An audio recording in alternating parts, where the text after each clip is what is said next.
Good afternoon, everyone. It's a real privilege and honor to be seated on this dais today, and especially sharing this with my ex-dean Ajit Rangnekar and also one of my professors, Professor Rama Velamuri. Indeed, a proud moment for me to be sharing the dais with them. As Ajit said, yes, my primary interest is in education, and of course, I have my other industrial units here. But primary interest continues to be education. And for others who've seen my HSPA days or Hyderabad Schools Parents Association days might be surprised with this announcement that yes, I am in the process of starting a school myself. But that said, why we are starting the school, that's all for some other occasion. Today we'll come back to NEP. And in NEP, I'd broadly cover just 2 or 3 brief points.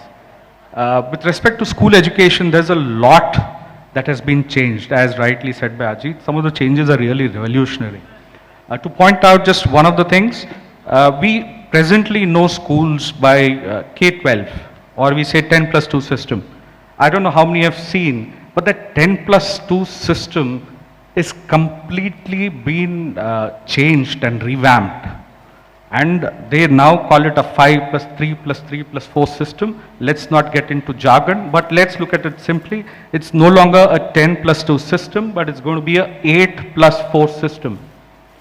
Now, what do we mean by an 8 plus 4 system? Right now, 10th class is a major milestone in the school education.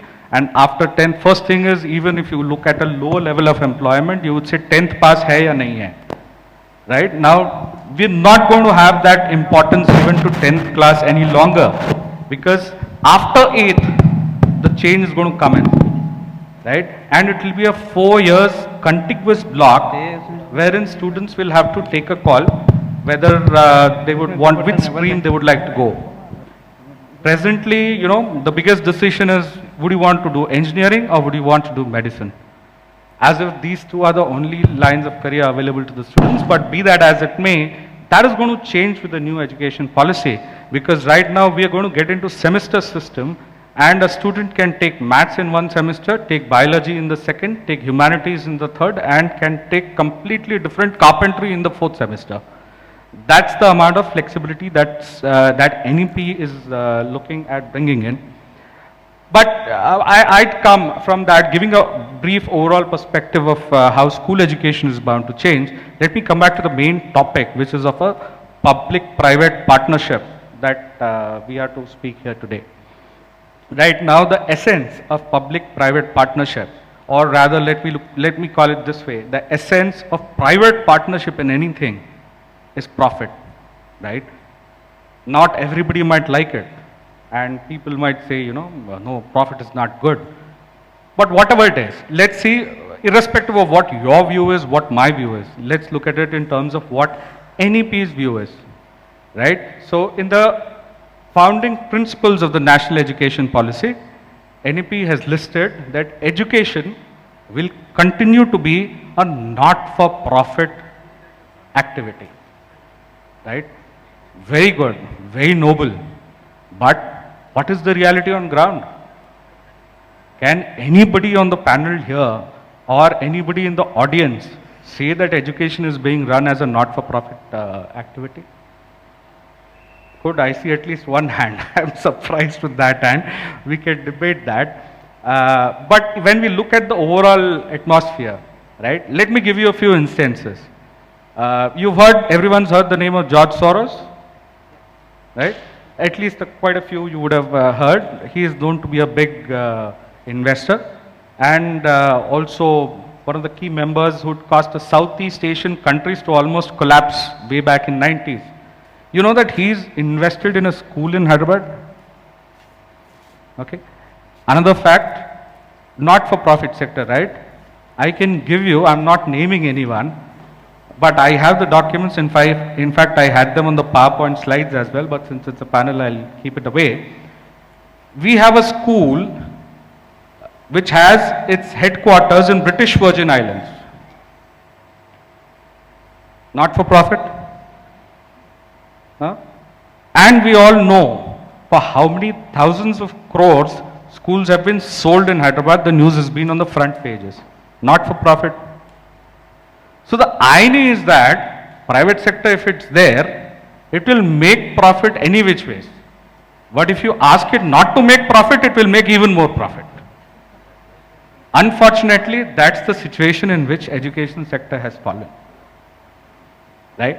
The government is in no position to burden the cost of educating the entire country. So private participation is essential, and private participation will come when there is profit motive. Now, again, if you contrast it from the view that I had with HSPA, I would say even while I was a member of the Parents Association, we used to say the same thing. Let profit be there, but not profiteering. Profiteering is the problem, not profit. That's been our stand even earlier. So perhaps if you let education be handled by for-profit institutions, you will have complete transparency of operations of how the company is structured, how the university or the school is structured, and then you can have an independent regulator who can look at affairs and regulate it.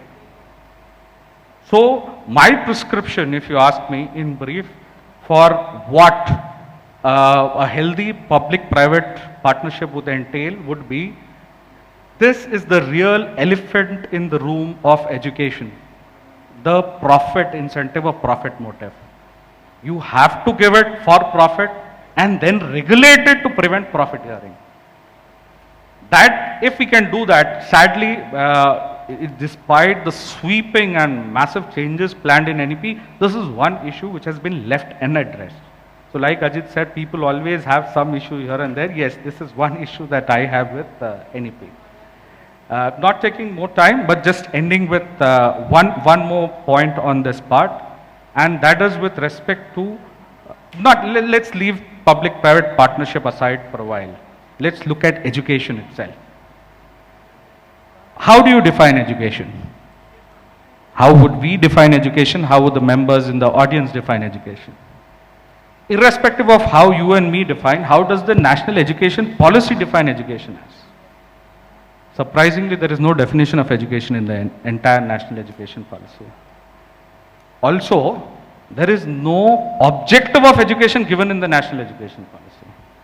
This is something that I find really surprising. There is an objective for the policy, but what is education designed to do and what actually is education is left unaddressed. I'll end with, somebody who designed our education policy, what objective he had in mind.